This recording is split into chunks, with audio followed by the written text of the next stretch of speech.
amal yang ikhlas karena Allah, sehingga pahalanya pun besar di sisi Allah Subhanahu wa ta'ala. Semoga malam hari ini saya dan panjenengan semuanya mendapatkan pahala yang besar di sisi Allah Subhanahu wa ta'ala. Amin ya rabbal alamin.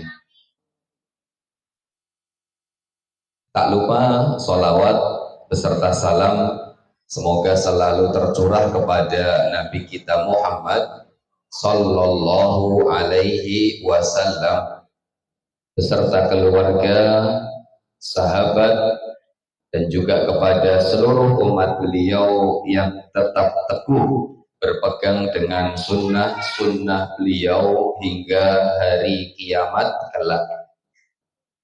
Bapak Ibu jamaah yang semoga dirahmati oleh Allah, malam hari ini insya Allah kita akan sedikit belajar tentang permasalahan yang cukup penting di antara permasalahan-permasalahan yang ada dalam syariat Islam. Pembahasan ini terkait fikih sholat pilihannya. Tolong jangan dibawa ke politik ini. Alutes ya. Banyak di antara kita punya pilihan tapi bingung menentukan pilihannya. Kemudian kadang tidak sedikit dari kita yang kurang ngerti masalah sholat istikharah. Ada yang tidak ngerti sama sekali tentang istikharah, sehingga terkadang dia bingung menentukan pilihan, akhirnya tidak istikharah, kemudian bismillah jalan aja dengan pilihan yang mantap di hati. Setelah itu hasilnya mengecewakan, tidak sedikit yang akhirnya kecewa. Ada orang yang mungkin juga banyak sudah ngerti istikharah, tapi tidak sedikit yang juga kurang memahami istikharah dengan baik. Contoh, Ustaz, berapa kali saya harus istikharah? Ustaz, nanti kalau sudah saya istikharah hasilnya gimana? Apakah hasilnya muncul lewat mimpi atau gimana? Saya bingung Ustaz menentukan dua perkara. Saya istikharah tapi kok nggak keluar di mimpi Ustaz. Ini berarti hasilnya belum keluar atau gimana Ustaz? Nah, ini contoh-contoh gambaran di mana memang banyak di antara kaum muslimin yang kurang memahami istikharah secara baik dan juga secara benar. Maka insya Allah di kesempatan yang singkat ini Bapak Ibu semuanya, kita sama-sama belajar terkait tentang fikih sholat al-istikharah dan bagaimana pentingnya istikharah bagi kehidupan setiap muslim. Saya awali dengan sebuah hal terlebih dahulu sebelum membahas tentang fikih. Kenapa kok kita harus istikharah? Atau mungkin sebelum itu, istikharah itu apa sih Ustaz? Apa makna al-istikharah? Nanti selanjutnya adalah seberapa penting kita melakukan sholat istikharah. Monggo sambil muter saya izin buka kuahnya dulu.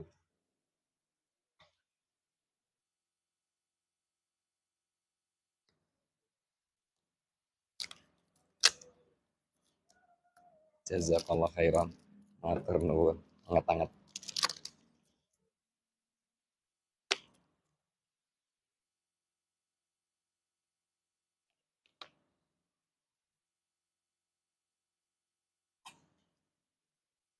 Oke. Kita mulai Bapak Ibu dari pembahasan tentang apa sih istikharah itu. Istikharah singkatnya adalah meminta kebaikan pada suatu hal. Al-istikharah adalah meminta kebaikan pada suatu hal. Tentu mintanya kepada Allah Subhanahu wa ta'ala. Itu pengertian al-istikharah. Minta kebaikan pada suatu hal. Sebelum menikah, saya dijodohkan oleh seorang wanita atau datang kepada saya seorang laki-laki. Saya mantap dengan dia.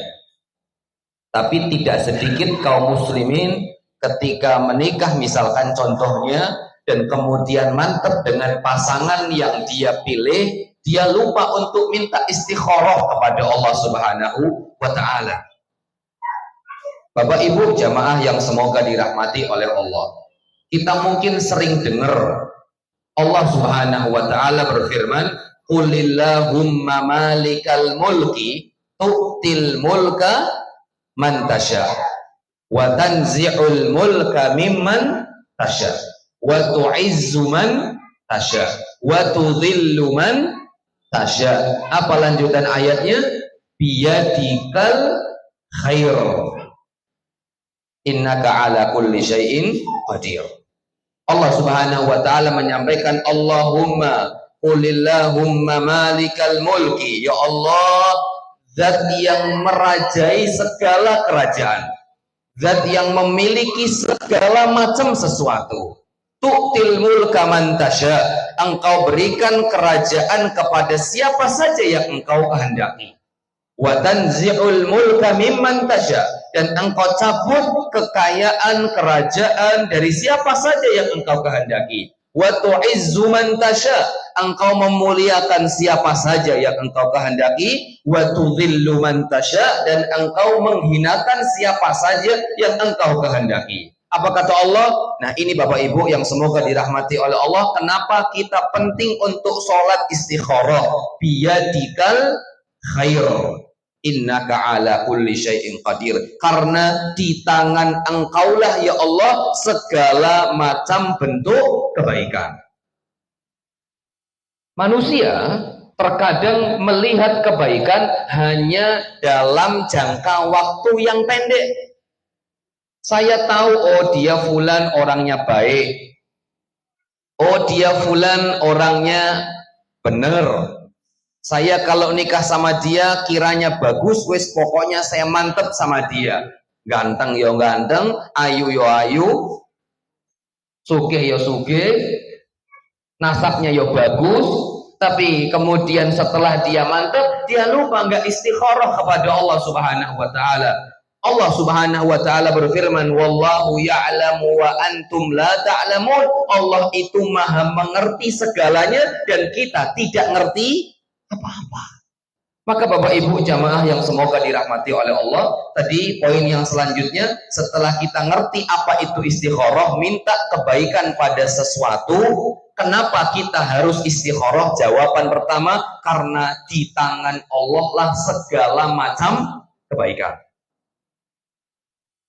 Di tangan Allah lah segala macam bentuk kebaikan. Apapun kebaikan itu ada di tangan Allah. Dan Allah Subhanahu wa taala alimun hakim. Allah itu maha mengetahui. Kenapa kita perlu istikharah? Karena Allah maha mengetahui.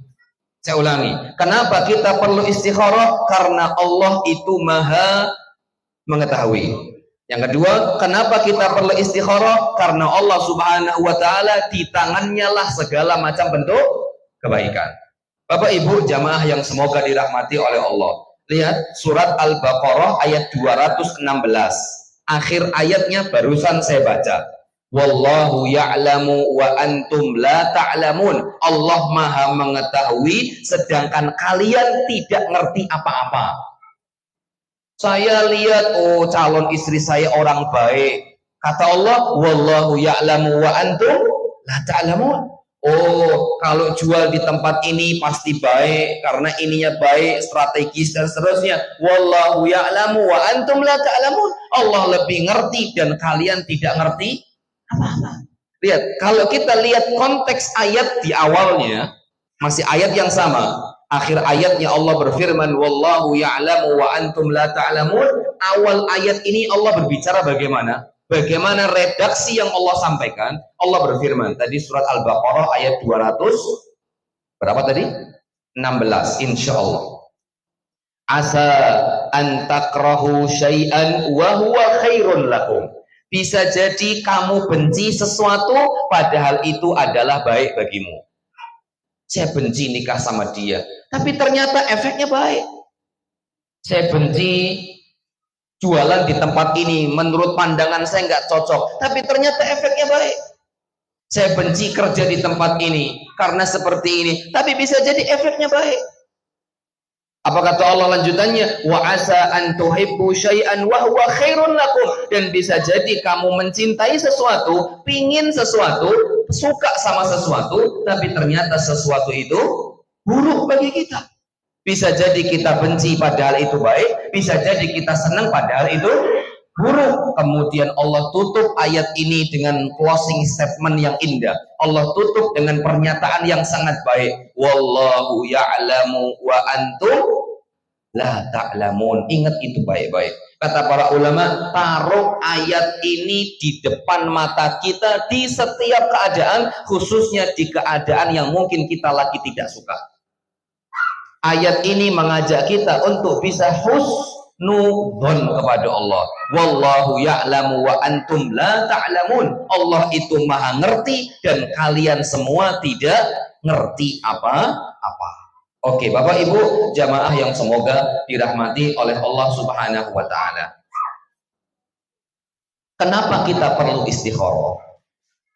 Tadi jawaban pertama, karena di tangan Allah segala macam bentuk kebaikan. Kita pingin baik, tapi nggak datangi Allah, ya mustahil dapat kebaikan. Seperti kita pingin obat, tapi datangnya bukan ke apotik misalkan, ya nggak ketemu. Kita pingin nasi goreng, datangnya ke apotik, ya coba ketemu depan apotiknya nasi goreng soalnya. Maksudnya kalau kita pingin sesuatu, ya mendatanginya yang tepat. Kita pingin bahagia, kita pingin baik, kata Allah, biyadikal khair, di tangan engkau lah ya Allah segala macam kebaikan. Lah kalau kita pingin baik, ya datangnya kepada Allah Subhanahu wa taala, yang Allah sendiri menyampaikan biyadikal khair, di tangan Allah lah segala macam kebaikan. Itu pentingnya istikharah. Yang kedua, karena Allah alimun hakim. Allah maha mengetahui dan Allah maha bijaksana. Kemudian yang ketiga, kenapa kita istikharah? Karena Allah berfirman, wa khuliqal insanu dha'ifa. Manusia itu diciptakan oleh Allah keadaannya lemah. Lemah pikirannya, lemah fisiknya, lemah semuanya. Pikirannya lemah, dia nggak bisa jernih kadang. Mikirnya nggak bisa jernih. Apalagi kalau mikirnya sedang marah.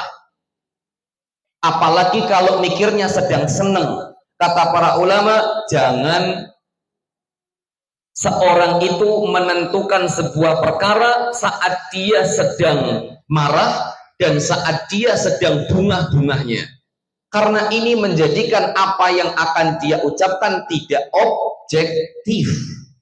Kalau sedang marah, maka Nabi Muhammad SAW beliau bersabda, la yahkumannal hakim wa huwa ghadban.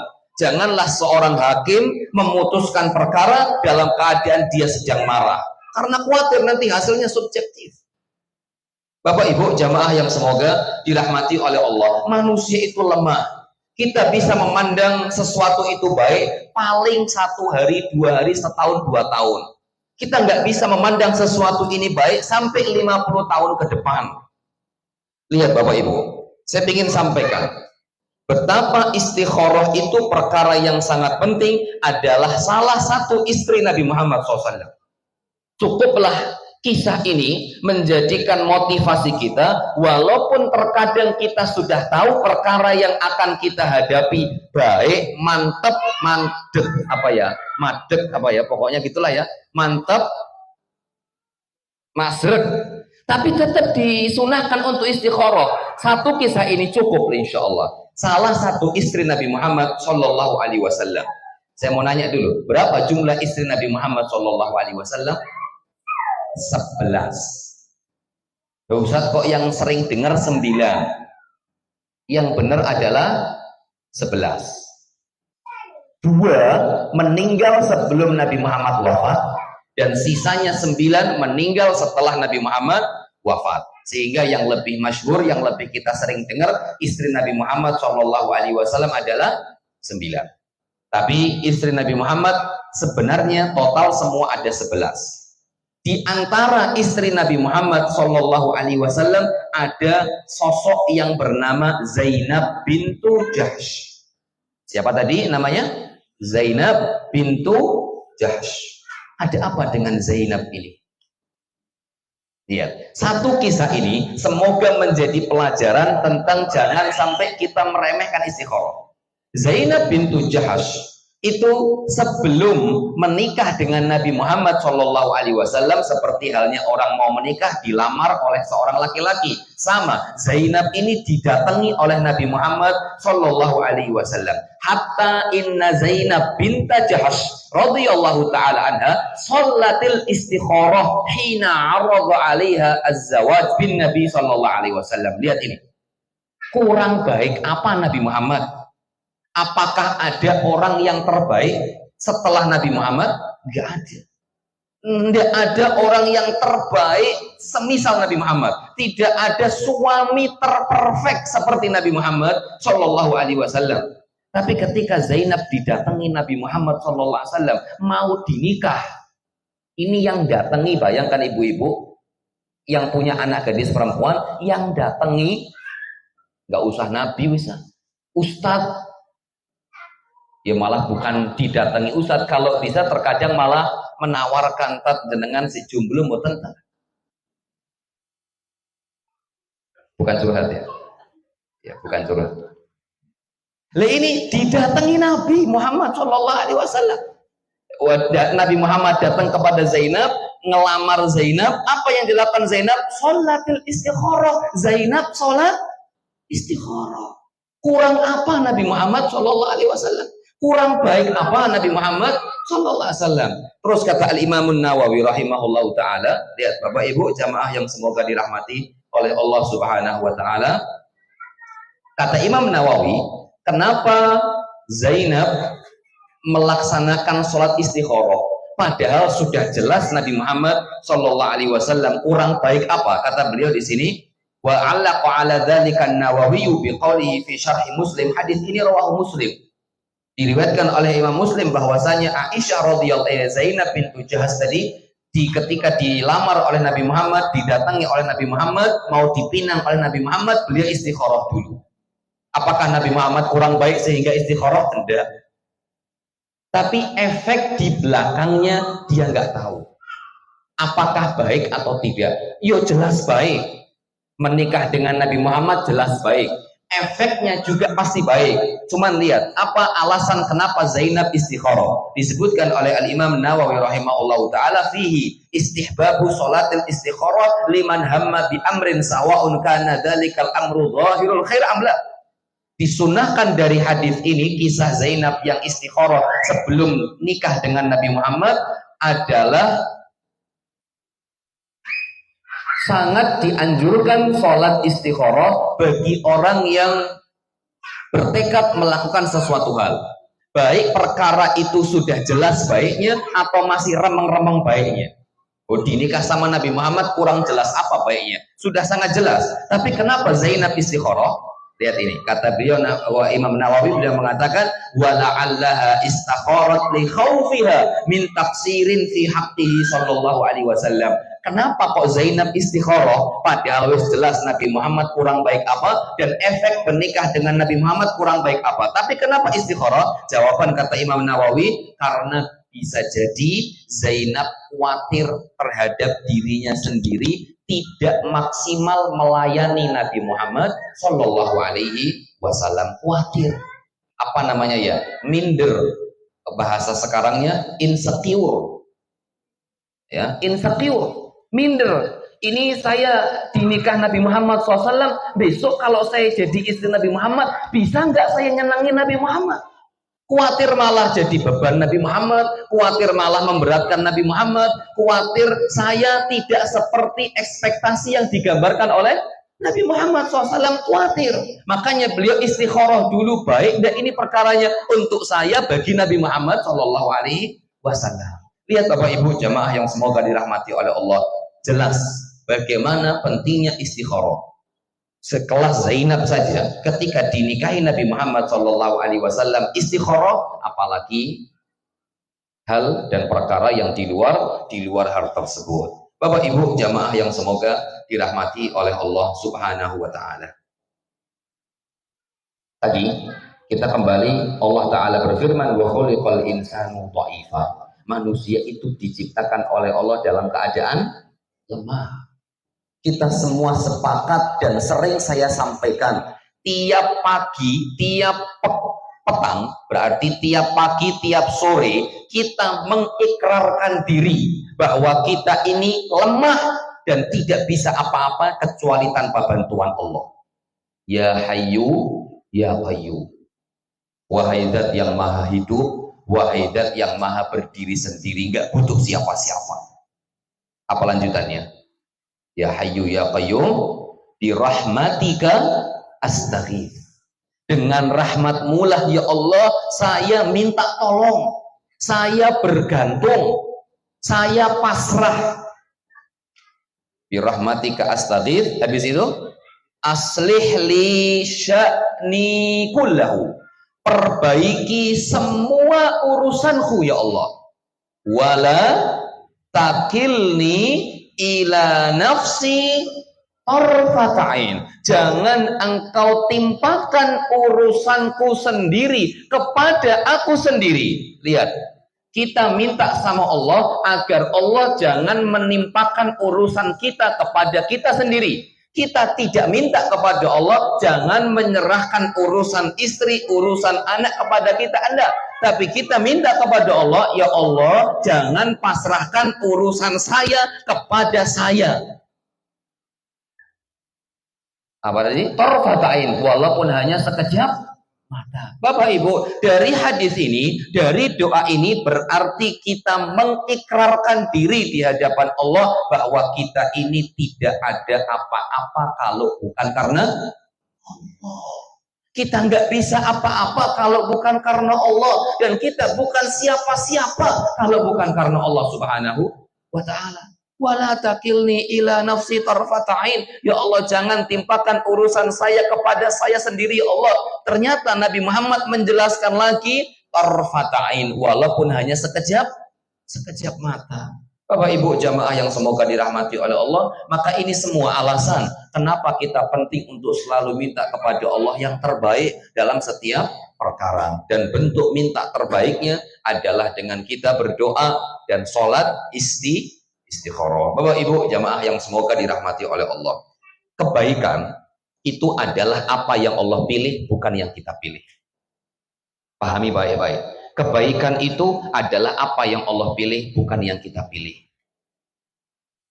Ada sebuah kisah, wallahu ta'ala alam kisah ini benar atau tidak, cuma disebutkan oleh Ibnul Jauzi rahimahullahu ta'ala dalam kitab beliau. Dan kita tahu Ibnul Jauzi seorang ulama yang masyhur, beliau juga sudah dikenal bagaimana kebaikan beliau, lurusnya akidah dan pemahaman beliau, sehingga insya Allah apa yang beliau sampaikan juga bukan hal yang fiktif karena kita melihat siapa sosok Ibnul Jauzi. Saya ingin sampaikan kisah ini penting, yang intinya adalah kebaikan itu adalah apa yang Allah pilih, bukan yang kita pilih. Ibnul Jauzi menceritakan bahwa mungkin sebagian penjenengan pernah dengar kisah ini dari saya atau dari orang lain.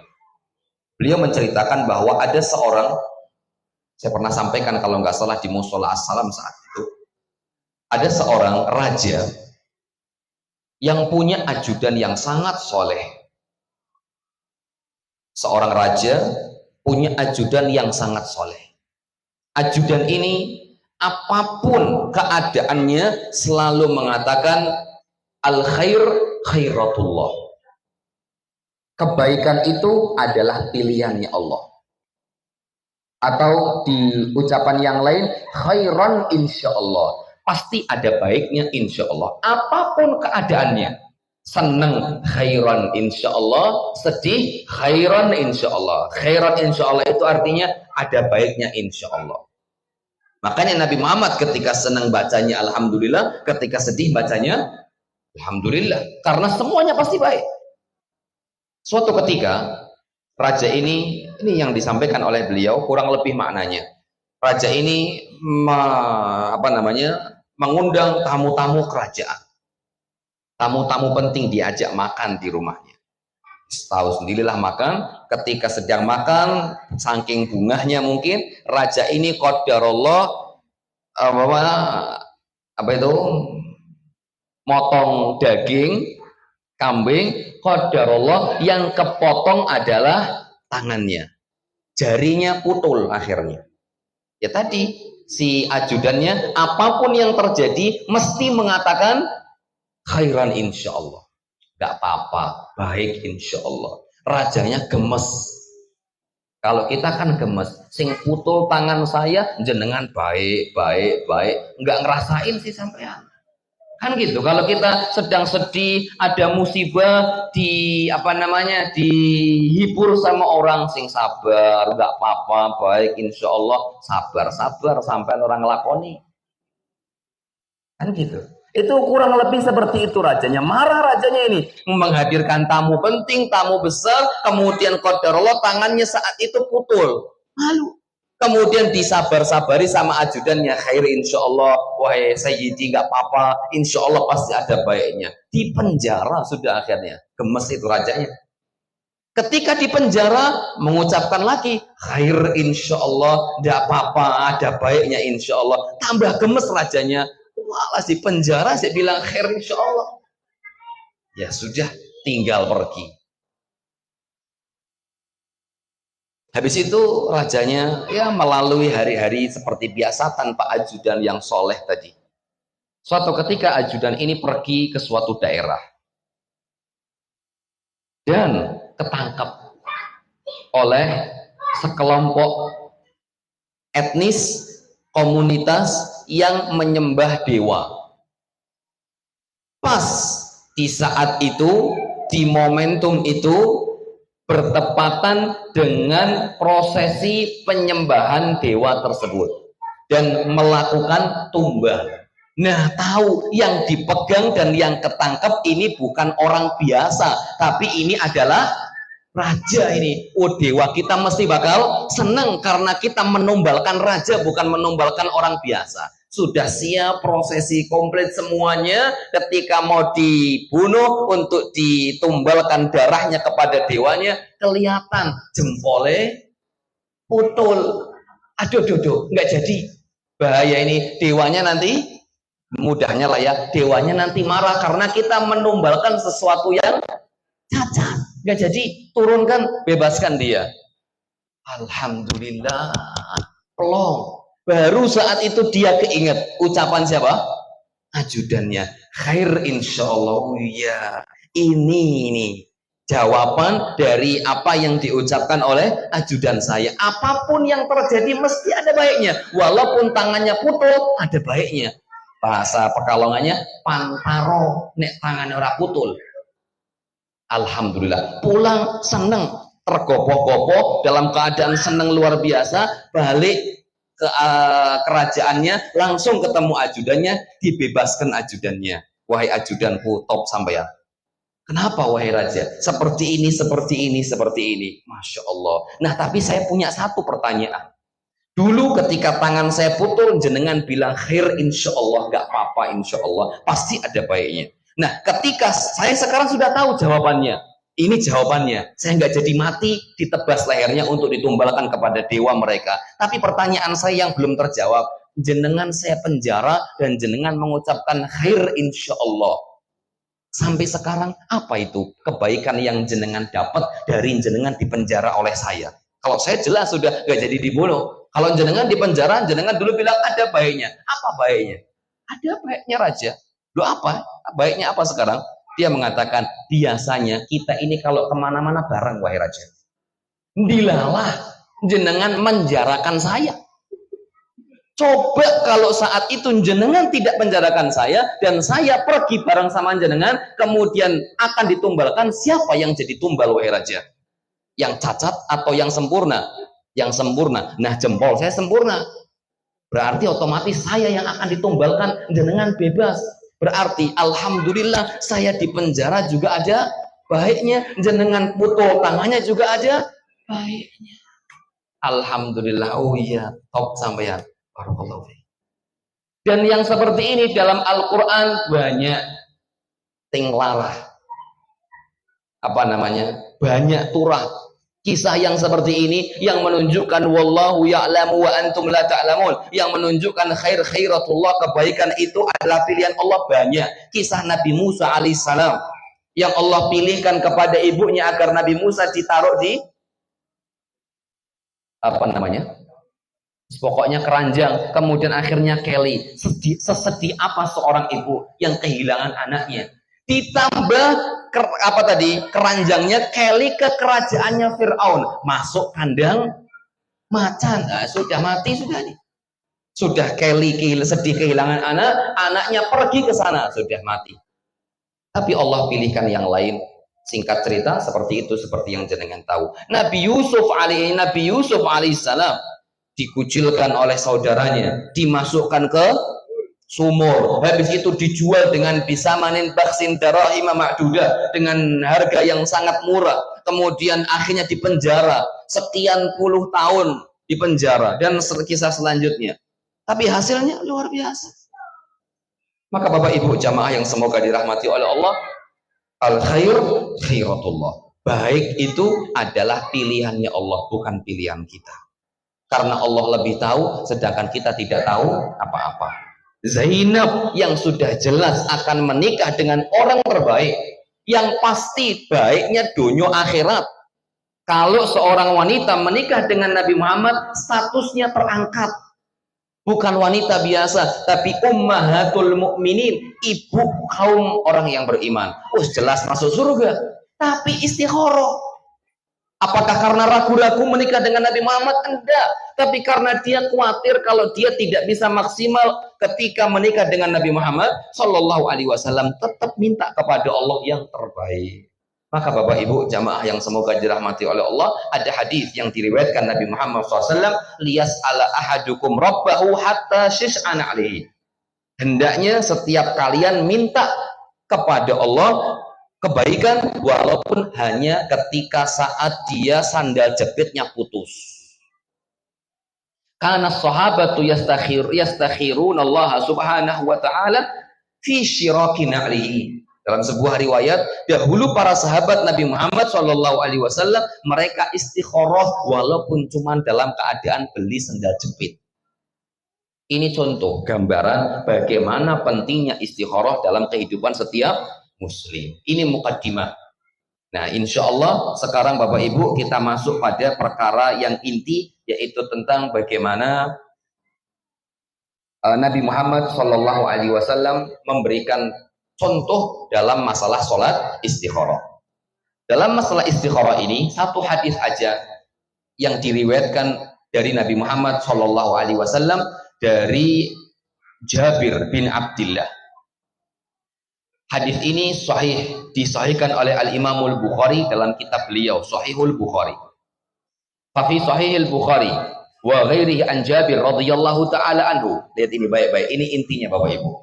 Kata Jabir bin Abdullah, beliau menceritakan, kana Rasulullah sallallahu alaihi wasallam yu'allimuna al-istikharah fil umuri kulliha kama yu'allimuna surah minal Qur'an. Ya Allah, ini mukaddimah dari Jabir bin Abdullah sudah menunjukkan betapa pentingnya, urgensinya istikharah bagi setiap muslim. Apa yang dikatakan Jabir? Dahulu Nabi Muhammad Shallallahu Alaihi Wasallam mengajarkan kita istikharah di setiap perkara. Ingat baik-baik ini, mukaddimah yang bagus. Dahulu Nabi Muhammad Shallallahu Alaihi Wasallam mengajarkan kita istikharah di setiap perkara, sebagaimana beliau mengajarkan kita surat dalam Al-Quran. Ada dua pelajaran yang ingin saya sampaikan dari pembukaan yang diucapkan oleh Jabir bin Abdillah. Dahulu Nabi Muhammad Shallallahu Alaihi Wasallam mengajarkan kita istikharah di setiap perkara, sebagaimana beliau mengajarkan kita surat dalam Al-Quran. Dari sini pelajarannya, istikharah itu dilakukan bukan pada perkara yang besar, tapi istikharah juga sangat ditekankan dilakukan pada perkara yang remeh. Bahasa Pekalongannya ecek-ecek.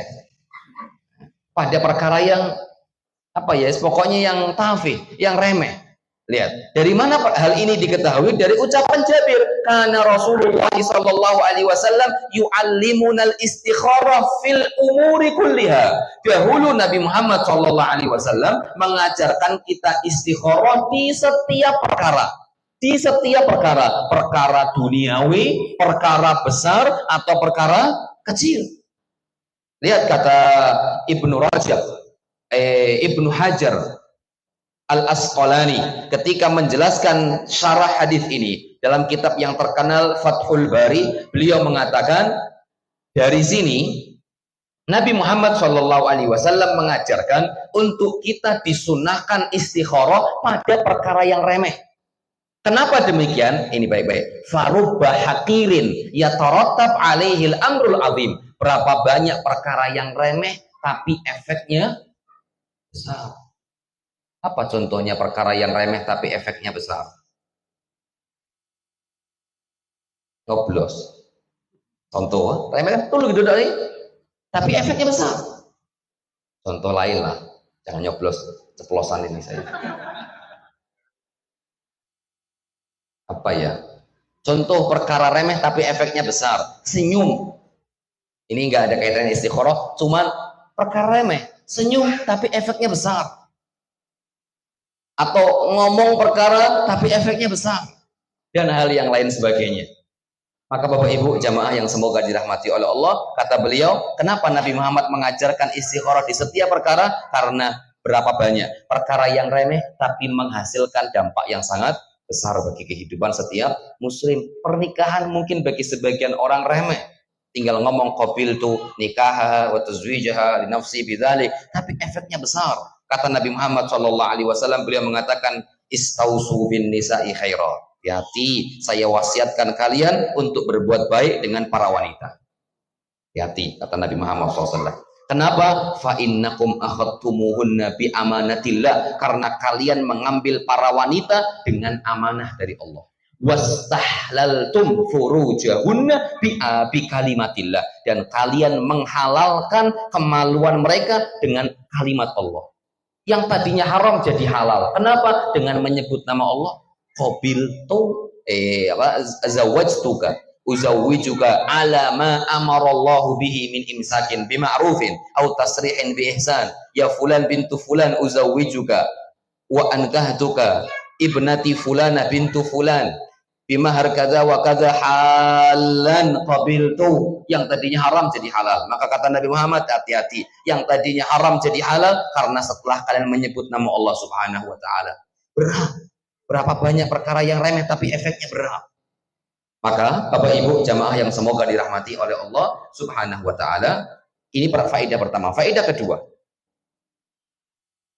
beliau tadi mengatakan, kata Jabir, kama yu'allimuna surah minal Qur'an. Dahulu Nabi Muhammad mengajarkan istikharah kepada kami sebagaimana dahulu beliau mengajarkan kami Al-Qur'an. Betapa kita semua sepakat bagaimana pentingnya Al-Quran bagi setiap muslim. Nabi Muhammad SAW nggak mungkin meninggalkan Al-Quran kepada sahabat-sahabatnya. Lihat, Jabir bin Abdillah menyamakan perhatian Nabi Muhammad terhadap istikharah sama seperti perhatian Nabi Muhammad terhadap Al-Quran. Dahulu Nabi Muhammad mengajarkan kami istikharah sebagaimana dahulu beliau mengajarkan kami Al-Quran. Berarti istikharah ini sama-sama penting, kedudukannya penting. Maka lihat ini mukaddimah yang luar biasa dari Jabir bin Abdillah bagaimana pentingnya sholatul istikharah bagi setiap muslim. Bapak Ibu jamaah yang semoga dirahmati oleh Allah Subhanahu wa taala. Saya lanjutkan. Habis itu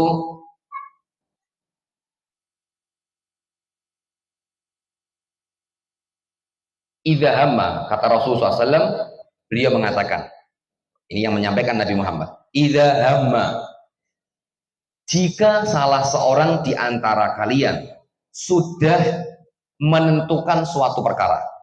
Lihat ini bahasanya, jika salah seorang di antara kalian sudah menentukan suatu perkara. Berarti istikharah itu dilakukan bukan dalam keadaan kita sedang ragu. Tapi istikharah dilakukan saat kita sudah mantap salah satu dari keduanya, habis itu istikharah, habis itu jalan. Oke, ini poin penting. Kata Rasulullah SAW, idza hamma ahadukum bil amr, apabila salah seorang di antara kalian sudah menentukan suatu perkara, dari sini pula berarti sholat istikharah disunnahkan untuk dikerjakan bukan dalam rangka ragu memilih dua hal. Walaupun tanpa ada dua hal, di hadapan saya terkadang orang melihat istikharah itu jika di hadapannya ada dua perkara, A dan B, dan dia bingung mana yang terbaik, habis itu istikharah. Iya betul, itu bisa. Tapi istikharah juga bisa dilakukan jika di hadapannya ada satu perkara. Di hadapan saya ada perkara satu, nikah sama dia tok, sudah nggak ada yang lain. Atau beli rumah itu tok. Saya ditawari rumah di Seragi, jalan ini, gang ini, RT ini. Sudah, saya nggak ada pilihan lain, cuman rumah itu. Tapi saya nggak tahu rumah ini efeknya baik atau tidak, maka saya istikharah. Jadi istikharah boleh dilakukan ketika kita milih dua hal, tapi kita sudah condong kepada salah satunya. Kemudian yang kedua, boleh dilakukan saat di hadapan kita hanya satu hal, karena kita tidak tahu mana atau apa hasil terbaik dari pilihan kita tersebut. Oke? Kemudian kata Nabi Muhammad, idza hamma ahadukum bil amri falyarka' rak'atain. Hendaklah dia rukuk sebanyak 2 rakaat. Min ghairi fardhah. Maksudnya rukuk sebanyak 2 rakaat itu salat sebanyak 2 rakaat. Tanpa atau bukan salat fardu. Berarti dari sini kata para ulama Bapak Ibu, sholat istikharah itu boleh sholat khusus 2 rakaat, dan sholat istikharah boleh yang digabung dengan sholat duha atau sholat tahajud. Oke, jadi sholat duha tak niatkan istikharah sekalian boleh, sholat tahajud tak niatkan istikharah sekalian boleh. Atau sholat duha sudah, tahajud sudah, saya pengen 2 rakaat khusus istikharah juga boleh. Pokoknya sholat istikharah 2 rakaat, dan 2 rakaat ini bukan sholat fardu. Oke. Habis itu Nabi Muhammad mengajarkan doa setelah sholat itu selesai. Doanya saya baca aja, nanti jenengan dihafalkan kalau sudah sampai di rumah. Kalau nggak hafal nggak apa-apa, kalau pengen istikharah di print, tulis yang besar, tempelkan di lemari, jenengan sholat, habis selesai lo baca itu. Boleh, tidak apa-apa. Allahumma inni astakhiruka bi ilmik. Ya Allah, sesungguhnya aku minta kebaikan kepadamu dengan ilmumu yang maha luas. Masya Allah. Dari awal saja kita sudah minta sama Allah. Ya Allah, saya beristikharah kepadamu dengan ilmumu yang maha luas. Wa astaqdiruka bi qudratik. Dan aku minta takdir yang terbaik dengan takdirmu ya Allah. Wa as'aluka min fadlikal azim. Dan aku minta kepadamu ya Allah dari karuniamu yang besar. Fa innaka taqdiru wala aqdir. Sesungguhnya engkau mampu melakukan segala sesuatu dan saya tidak mampu melakukan segala sesuatu ya Rasulullah. Ya Allah. Wa ta'lamu wala a'lam. Dan engkau maha tahu sedangkan saya enggak tahu ya Allah. Wa anta 'allamul ghuyub. Dan engkau adalah zat yang maha mengetahui perkara yang gaib. Allahumma in kunta ta'lam. Nah, ini baru. Ya Allah, jika engkau mengetahui annal amra, bahwasanya perkara ini, kemudian dia sebutkan perkaranya, bahwasanya perkara ini maksudnya membeli rumah, bahwasanya saya ingin beli rumah di jalan ini, RT ini, harganya sekian ya Allah, khairun li, baik untuk saya. Ya. Yang diminta oleh orang yang berdoa ketika istikharah bukan kebaikan dalam kacamata dunia saja, bukan dalam kacamata saat itu saja. Tapi dia minta kepada Allah, ya Allah seandainya, contoh tadi, ya Allah seandainya saya beli rumah di Seragi dengan harga sekian, baik untuk saya dalam agama saya. Rumah ini baik untuk agama saya. Dan rumah ini baik untuk kehidupan saya. Dan rumah ini baik untuk ke depan kehidupan saya. Baik itu kebaikan yang sifatnya segera atau kebaikan yang sifatnya nanti, ya Allah.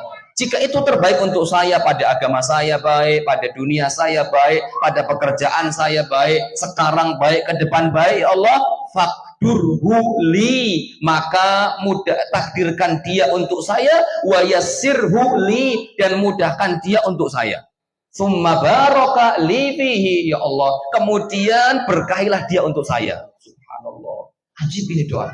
Ya Allah, jika itu baik, ya Allah, jika Mas Fulan itu baik untuk saya, baik untuk agama saya, baik untuk dunia saya, baik untuk pekerjaan saya, baik untuk sekarang saya, dan baik untuk ke depan saya, takdirkan Fulan itu untuk saya, mudahkan dia untuk saya, dan berkailah dia untuk saya.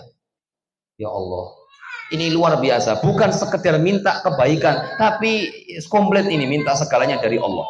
Wa in kunta ta'lam, jika seandainya engkau tahu, ya Allah, anna hadzal amr syarrun li, ternyata buruk bagi saya, baik itu untuk agama saya, baik untuk kehidupan saya, baik untuk kebaikan saya sekarang atau yang akan datang, fasrifhu anni wasrifni anhu, ya Allah, jauhkan saya darinya dan jauhkan dia dari saya. Jadi minta dijauhkan oleh Allah dari dua sisi, jauhkan saya darinya dan jauhkan dia dari saya. Karena bisa jadi saya minta sama Allah agar dia jauh dari saya, tapi kita nggak minta sama Allah agar dia tidak dijauhkan dari kita. Dia yang mudah-mudah terus. Jauhkan dia dari saya dan jauhkanlah saya dari dia, ya Allah. Waqdur li khairan haitsu kana, dan takdirkan saya kebaikan sebagai pengganti dari dia, ya Allah. Kapanpun itu, ya Allah, dan dari manapun itu, ya Allah. Summa, ya Allah, ini penting nih. Summa raddini bihi, kemudian kalau itu jelek bagi saya, bagi agama saya, bagi kehidupan saya, bagi pekerjaan saya, sekarang saya atau yang akan datang bagi saya, maka jauhkan dia dari saya dan jauhkan saya dari dia, kemudian berikanlah saya yang terbaik daripada dia, dan jadikanlah saya ridho dengan ketetapan-Mu, ya Allah.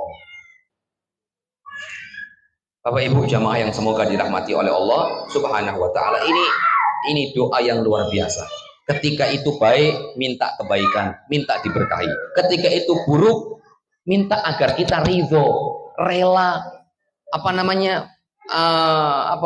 ridho, rela, ikhlas menerima takdir-Mu, ya Allah.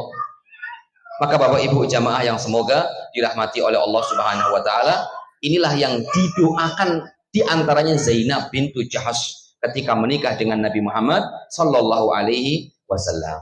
Oke Bapak Ibu jamaah yang semoga dirahmati oleh Allah Subhanahu wa taala. Kata para ulama, di antaranya Ibnu Taimiyah. Beliau mengatakan, mana dimamanistakhara al-khaliq, tidak akan nyesel orang yang minta kebaikan dan istikharah kepada Allah Subhanahu wa taala. Bahkan Nabi Muhammad sallallahu alaihi wasallam dalam hadis yang sahih, beliau mengatakan dalam kitab Imam Ahmad, beliau menyebutkan min sa'adati ibni Adam, di antara kebaikan anak Adam adalah saat dia beristikharah kepada Allah dan ridho dengan ketetapan Allah. Dan di antara binasa dan jeleknya kehidupan seorang hamba adalah ketika dia tidak istikharah kepada Allah dan dia marah dengan apa yang telah Allah tentukan. Jadi lihat bagaimana Nabi Muhammad SAW menjadikan kebahagiaan itu ada pada istikharah kepada Allah Subhanahu wa taala. Oke, Bapak Ibu jamaah yang semoga dirahmati oleh Allah, ada beberapa hal yang ingin disampaikan juga. Kapan Ustadz istikharah itu dilakukan? Istikharah dilakukan kapan saja, yang penting bukan waktu terlarang untuk sholat. Kapan waktu terlarang untuk sholat? Ba'da subuh sampai terbitnya matahari. Kemudian yang kedua, saat matahari berada persis di atas kepala sampai bergeser. Yang ketiga, ba'dal asar sampai maghrib. Sisanya bebas. Mau ba'dal maghrib sampai isya boleh, mau ba'dal isya sampai subuh boleh, mau ba'da terbitnya matahari sampai zuhur boleh, mau ba'da zuhur sampai asar boleh. Itu satu waktunya. Kemudian yang kedua, Ustaz, bagaimana tanda sholat istikharah ini diterima oleh Allah? Dan apa tandanya kalau pilihan kita ini adalah pilihan yang terbaik? Bapak Ibu jamaah yang semoga dirahmati oleh Allah, kata para ulama, maka ini yang tadi saya sampaikan di awal. Sholat istikharah itu dilakukan setelah kita ada kecondongan pada suatu hal. Dua perkara misalkan kita bingung milih A atau milih B, tapi kita musyawarah sama orang lain, orang yang soleh, condong kepada yang A, habis itu istikharah kepada Allah, habis itu jalan. Jika dimudahkan oleh Allah, maka itu yang terbaik. Jika disusahkan oleh Allah, maka itu mungkin yang buruk. Saya cerita sedikit. Dulu sebelum menikah, pernah istikharah terlebih dahulu. Ketika, insya Allah istri saya nggak nonton live, nggak apa-apa jadi. Ketika saya menikah atau nakok ke perempuan atau nazar kepada perempuan, melihat kepada seorang perempuan sebelum dengan istri saya pernah melihat dengan seorang yang lain. Ketika saya melihat, setelah saya cocok, batin saya cocok, mantap insya Allah. Habis itu saya istikharah, ya Allah jika ini baik seperti tadi doanya. Habis itu saya jalan. Ternyata setelah saya jalan, ruwet. Ini susah, itu susah, ini susah, ini susah. Oh ya, mungkin ini jawaban dari Allah Subhanahu wa Ta'ala. Kalau ini nggak baik untuk saya. Karena prosesnya tidak jauh dan belum jauh, akhirnya setelah saya bermusyawarah dengan keluarga dan berbagai macam yang saya temui, berbagai macam kesusahan yang saya temui, akhirnya saya undur diri. Putar balik. Mohon maaf, nggak jadi. Kemudian yang sekarang saya istikharah, dimudahkan 1 bulan saja, habis itu langsung nikah. Ya mungkin itu juga jawaban dari Allah Subhanahu wa Ta'ala. Maka kata para ulama, jawaban istikharah bukan lewat mimpi, tapi jawaban istikharah adalah jika dimudahkan maka itu jawaban Allah yang terbaik, jika disusahkan maka itu mungkin jawaban Allah yang buruk yang tidak perlu kita ambil. Kemudian Ustadz, berapa kali kita perlu istikharah? Kata para ulama, sebanyak mungkin, minimal 3 kali. Zubair bin Awam, sahabat Nabi Muhammad SAW, beliau mengatakan, dulu saya istikharah sebanyak 3 kali. Maka dari sini kata para ulama, sebanyak mungkin kita istikharah, minimal 3 kali. Dulu saya juga sama, cerita lagi sebelum menikah, proses pertama, nazar, istikharah. Jalan lagi, proses selanjutnya, datang ke rumahnya untuk nanya-nanya lebih lanjut, istikharah lagi. Kok dimudahkan, lanjut selanjutnya bawa keluarga ke sana, kok dimudahkan, istikharah lagi terus sampai akhirnya akad nikah. Yang sebelumnya istikharah pertama, habis itu sudah susah, banyak hal-hal yang saya temui susah, ini berat, ini susah, akhirnya sudah mungkin ini jawaban dari Allah. Kalau mungkin Allah tidak ridho dengan apa yang saya tentukan dan apa yang saya pilih. Maka wallahu ta'ala alam, Bapak Ibu, jamaah yang semoga dirahmati oleh Allah. Jadi jawaban istikharah itu tidak lewat mimpi, tapi jawaban istikharah adalah dimudahkan oleh Allah atau disusahkan oleh Allah Subhanahu wa Ta'ala. Kemudian Bapak Ibu jamaah yang semoga dirahmati oleh Allah Subhanahu wa Ta'ala, tadi doa sudah dilakukan setelah sholat. Kemudian sudah, itu mungkin yang bisa saya sampaikan terkait masalah sholat al-istikharah. Wallahu ta'ala a'la wa a'lam bissawab. Mungkin kalau panjenengan punya pertanyaan, dipersilahkan. Kalau tidak ada, alhamdulillah.